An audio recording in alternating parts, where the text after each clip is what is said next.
may I ask you about children? Because we started with your experience as a child, as a teenager, and all the challenges that you had. How can we help our children to be strong, to understand that their genetics can be modified, that they are in power and they can change and they don't have to resign to whatever habits? I mean, if I think of children and teenagers, I think about social media, I think about all games that are designed to create addiction. And it's very difficult to talk with them out of those addictions.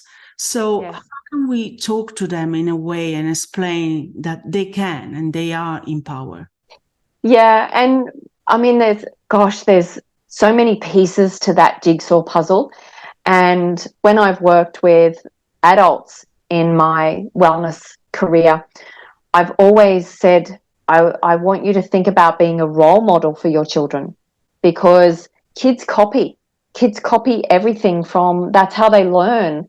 If we are eating healthy food, having an active lifestyle, have outdoor fun and games or indoor fun and games, depending on your weather, that wellness lifestyle, first of all, is paramount. Definitely always have home prepared meals and limit the amount of purchased food, like processed food, that they are exposed to. Like, the marketing is designed at the kids, not the adults. And, you know, when Johnny says, I want 1,000 times, mum's eventually going to give up, because the toy is what they think they're getting, but they got to eat the junk food to get the toy. And so, you know, thinking about those, but explaining the kids. Having a hysterectomy at 29, I never had children. When my partner came into my life, he came with 2 babies. Mother Nature fixed that up for me. So I was going to be a mum whether or not I wanted or not. And the biggest blessing in disguise with that was that I got to learn what a child's life with love and safety was like, because I was the parent role doing that. Like, it was really foreign to me and I was still very disconnected. But they got nurtured, they got loved. And so I learned a lot during that process. But what I did is, all I had to do was flip everything that I was exposed to a complete opposite way. We allowed our children, even from young age, to express their feelings. We wanted to hear how they were feeling, because often we're telling kids what we think based on our belief system. But that's a complete, unique, amazing human that has their own inner being, that they're going to grow up and their belief system might not actually be the same as yours. And that's okay. And so to hear your children, to make space for having family time, to even discuss what might be going on in the family, what the parents are planning ahead, and, you know, to have it an interactive, not to tell the kids all the nitty-gritty stuff like that, but it's important, one, to listen to your children, because they'll be telling you stuff that you didn't even know they were thinking about. And half the time we don't get to that point. To definitely help explain the pros and cons of screen time and the dangers of social media.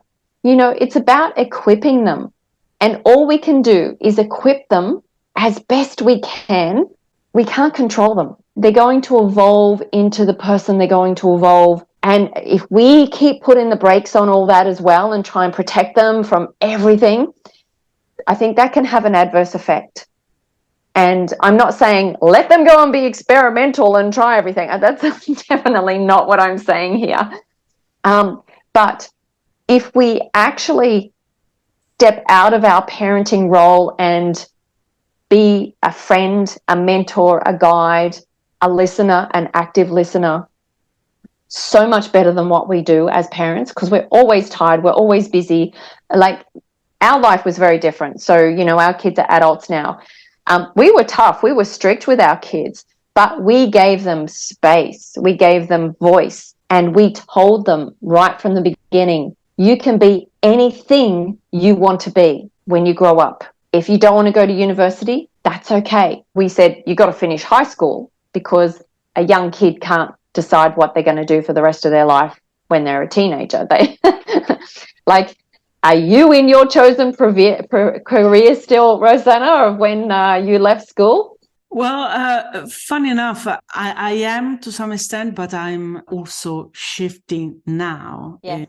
Yes, but most people, like our generation's a little bit different because it was like you go to college, you get your career and you're there until you retire. And I guess we now know that life is very different because there's so many opportunities. You can literally start a blue water business today and have it be a global brand next year because we're so creative. And that's the beautiful thing, is what I'm trying to say is allow our children to be creative. Find out who they are, like really who they are, what they want.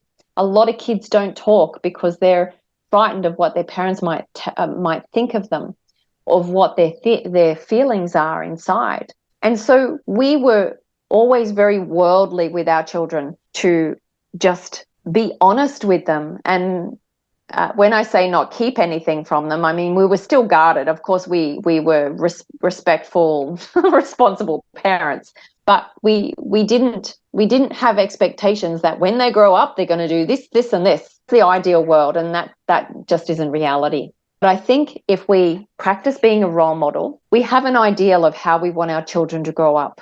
And I say take a look in the mirror before you start casting that belief system on your child. Make sure that you are representing the high level that you want them to grow up into. That's really, really important. It's servant leadership. It's lead by example. You lead by example and they will follow anyway because you will be a role model for them. Lisa, thank you so much. Thanks for watching. If you enjoy this content, subscribe to our channel and don't forget to hit the notification bell and like this video. See you in the next one.